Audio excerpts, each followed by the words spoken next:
এই দাঁড়াও ওখানে। বাবলু, এই বাবলু, দেখেছো তোর বউয়ের কাণ্ডটা একবার? বাসি কাপড়ে আমার জন্য চা করে এনেছে। ছি ছি ছি ছি, রাম রাম রাম। কিন্তু আমি তো, এই অলক্ষণে মেয়ে, তোমার বাপের বাড়ি থেকে কিচ্ছু শেখায়নি? ছি ছি ছি ছি, তোমার ননদ আমার মেয়ে ভোর 4টায় উঠে বাসি কাপড় ছেড়ে তারপরে চান টান সেরে রান্নাঘরে ঢোকে। মা, এই ব্যাপারে আপনার ছেলে তো আমাকে কিছু বলেনি। হা পোড়া কপাল আমার, এইসব মেয়েলি কথাবার্তাও কি আমার ছেলে তোমাকে শেখাবে? কিছু শিখে আসনি? বোধ বুদ্ধি কি তোমার লোপ পেয়েছে নাকি? আমার ঘরটা অপবিত্র করে রেখে দিল। ঠাকুর দেবতা আছে, হে ভগবান রক্ষে করো রঘুবীর। হরে কৃষ্ণ হরে কৃষ্ণ হরে কৃষ্ণ হরে কৃষ্ণ।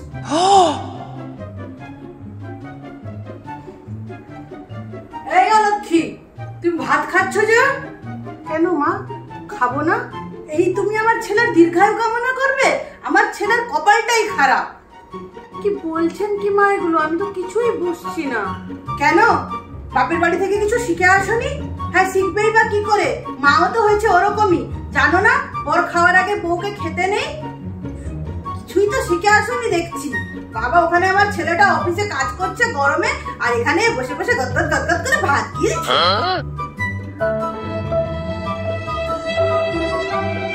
এই যে পোড়ামুখী, শোনো, এতদিন পর্যন্ত ওই বাড়িতে বিয়ের আগে কি করেছো আমার জানার কোনো ইচ্ছে নেই। তবে এটুকু মাথায় রেখো, এখানে যখন এসেই পড়েছো, কাল থেকে এই বাড়ির সমস্ত দায়িত্ব তোমার। সকালে উঠে চা দেওয়া থেকে শুরু করে রাতে গ্লাসে দুধ দেওয়া পর্যন্ত আমি যেন তোমাকে বসতে না দেখি, মাথায় থাকবে।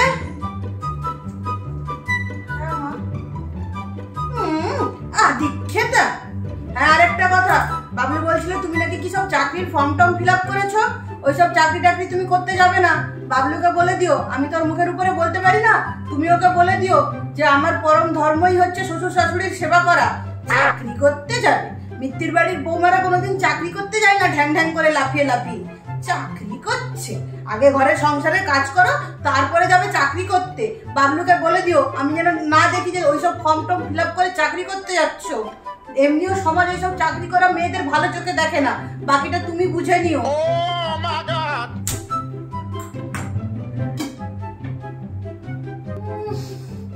বৌমা, তুমি আবার স্বামী নিরামিষ একসাথে রান্না করছো? কিন্তু মা, আমি তো একসাথে রান্না করিনি। আমি গন্ধ পাচ্ছি, তুমি আমাকে মিথ্যে কথা বলছো। ছি ছি ছি ছি, বাবলু রে, এ কি মেয়ে বিয়ে করে আনলি রে? ধর্মকর্ম তুলে দিতে হবে দেখছি। রাম রাম রাম রাম রাম রাম। এ আমি কি সব শুনছি বৌমা? তোমাদের বিয়ের তো 4 মাসও হয়নি, তুমি এর মধ্যে প্রেগনেন্ট হও কি করে? মানে? এই মেয়ে, সত্যি করে বলো তো, কার পাপ আমার ছেলের ঘাড়ে চাপাচ্ছ?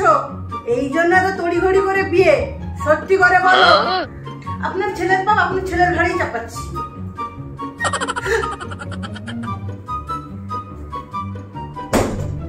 একটা কানা করিও বিয়েতে তোমার বাবা দিল না। ভেবেছিলাম ছেলের বিয়েতে ঘর ভর্তি করে জিনিস নিব, শখ পূরণ করবো।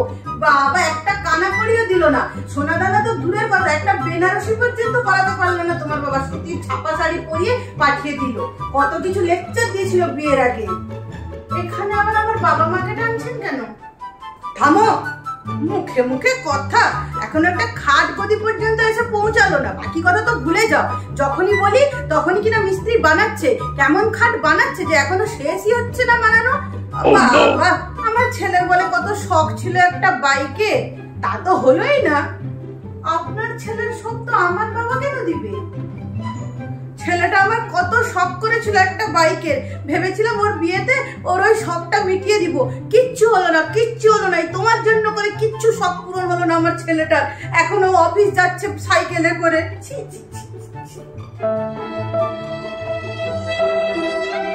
এই যে মহারানী, চললে কোথায়? মা, ওই সামনের দোকানটা থেকে একটু সবজি নিয়ে আসি। চপ, কোথাও বেরোবে না এক পা, এই আমি বলে দিলাম। আজকে যাবে সবজি আনতে, তারপরে সেখানে দাঁড়িয়ে সবজিওয়ালাদের সাথে কথা বলবে, তারপরে দুটো পাড়ার বউ আসবে, তাদের সাথে গল্প করবে।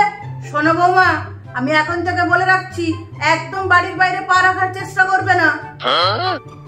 কেন মা? কেন আবার? পাড়ার লোকগুলো একদম ভালো না, সবকটারই চরিত্র খারাপ। বিশেষ করে তো ওই বউগুলোর একদম, যদি দেখা করতে আসে মাথায় ঘোমটা দিয়ে দেখা করবে, মুখ দেখাবে না, আর দেখা করবে সোজা ঘরের ভিতর চলে যাবে। খেতা সবজি আছে। হ্যাঁ